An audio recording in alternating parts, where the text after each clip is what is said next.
श्री सद्गुरु महाराज की जय। स्वामी रामकृष्ण परमहंस जी महाराज के जीवन और उपदेश। 19वीं शताब्दी के उत्तरार्ध बंगाल की पवित्र भूमि ने आध्यात्म जगत को एक अनुपम विभूति प्रदान की, जिन्हें हम स्वामी रामकृष्ण परमहंस के नाम से जानते हैं।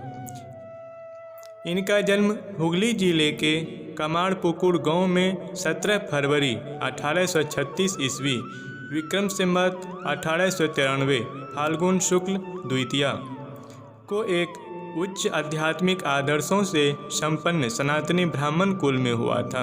इनके पिता श्री खुदीराम सत्यवादी और ईश्वर परायण थे तथा माता चंद्रमणि देवी सरलता और दया की प्रतिमूर्ति थी।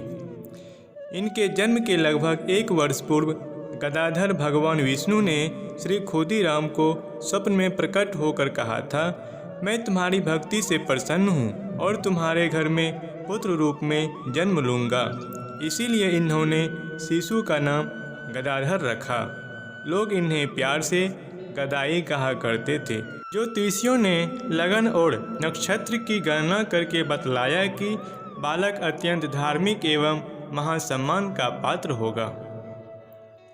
परिवार की निर्धनता के कारण इनका बचपन दुख में बीता, किंतु इनकी विलक्षणता छिपी न रही।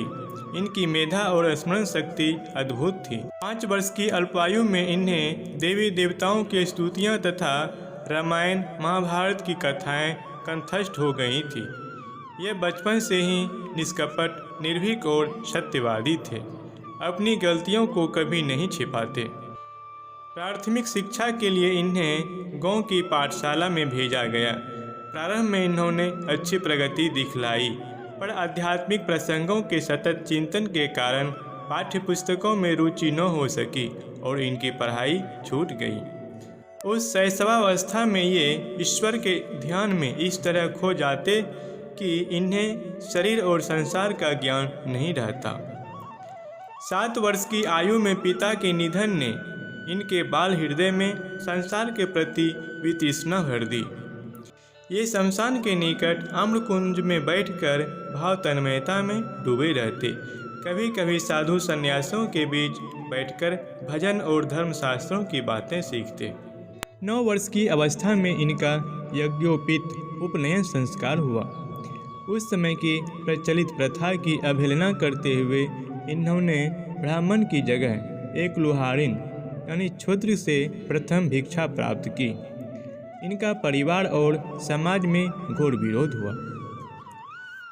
इनके उत्तम चरित्र, धर्म के रहस्यों की समझ, सुरीले स्वर और निश्चल स्वभाव से अभिभूत होकर लोग इनके प्रशंसक बनने लगे।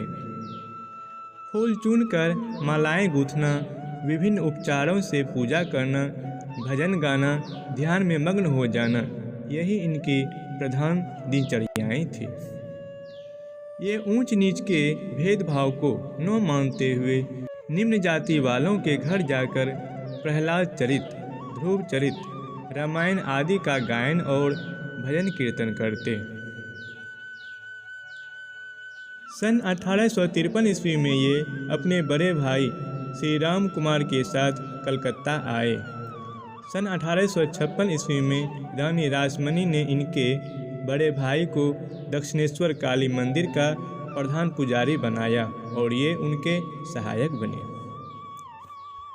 भाई की मृत्यु के पश्चात इन्हें प्रधान पुजारी का पद संभालना पड़ा। वहाँ इन्होंने 12 वर्षों तक वैदिक धर्म के विभिन्न अंगों की साधना की। काली को अपना इष्ट मानते हुए इन्होंने उनकी ऐसी गहन उपासना की कि इनके बुलाने पर माँ काली प्रकट हो जाती और इनसे बातें भी किया करती। आंखें खुली हो या बंद, इन्हें निरंतर माँ के रूप में दिख पड़ते। इस तरह ये भाव उद्दीपन में बेसुध रहने लगे और पूजा की औपचारिक रस्में निभाना इनके लिए कठिन हो गया।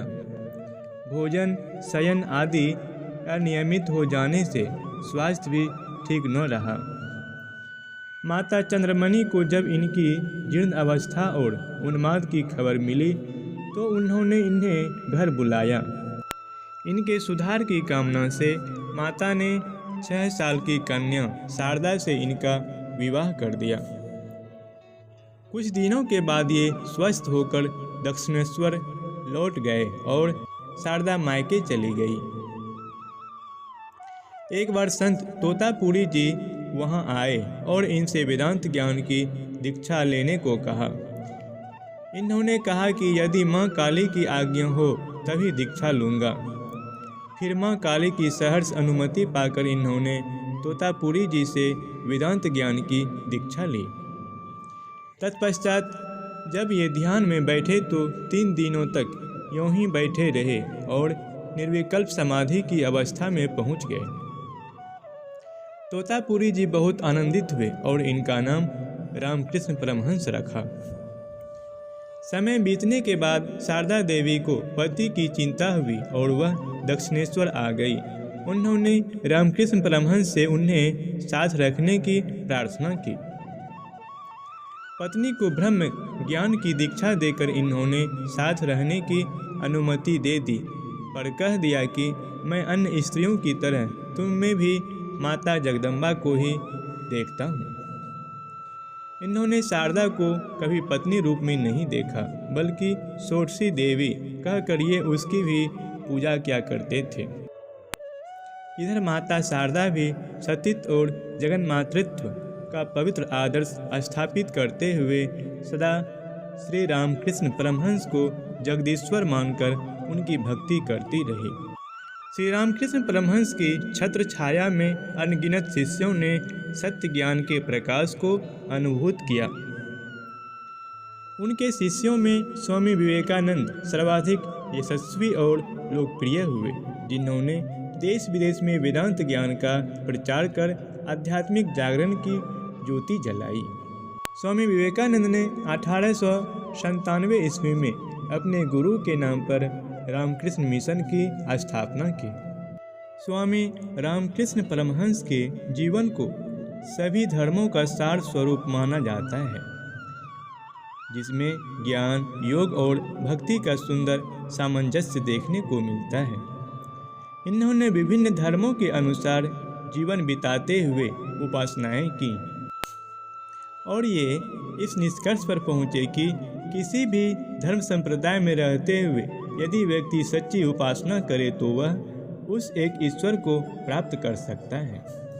धर्म और समाज को एक नई चेतना प्रदान कर इन्होंने 16 अगस्त 1886 ईस्वी को ब्रह्म मुहूर्त में भौतिक जगत से महाप्रयाण किया।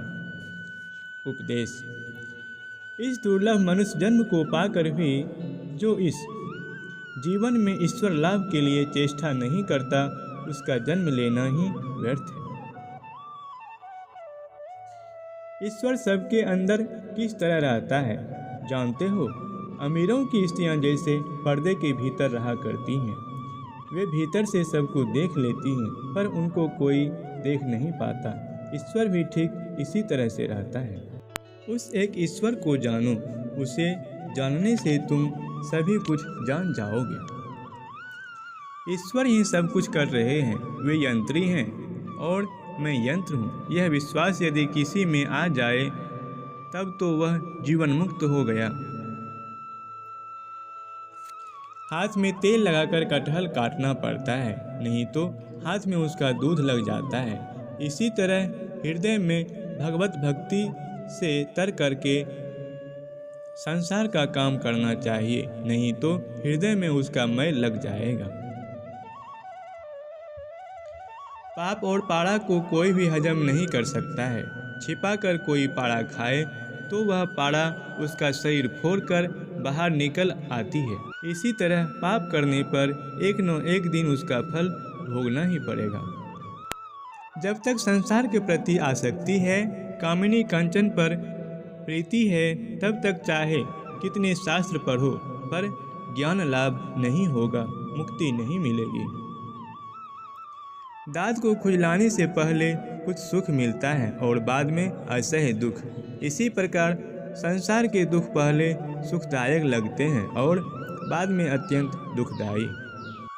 तुम्हारे भावों में किसी प्रकार का छल कपट न हो, सच्चे निष्कपट बनो, मन मुख एक करो, तुम्हें अवश्य ही फल मिलेगा। यदि तुम्हारे भीतर ईश्वर के प्रति ठीक ठीक अनुराग हो, उन्हें जानने की स्पृहा उत्पन्न हो तो अवश्य ही वे तुम्हें सद्गुरु से मिला देंगे। साधक को गुरु के लिए चिंता नहीं करनी पड़ती। पहले कुछ दिन तक एकांत में बैठकर ध्यान करना सीखो।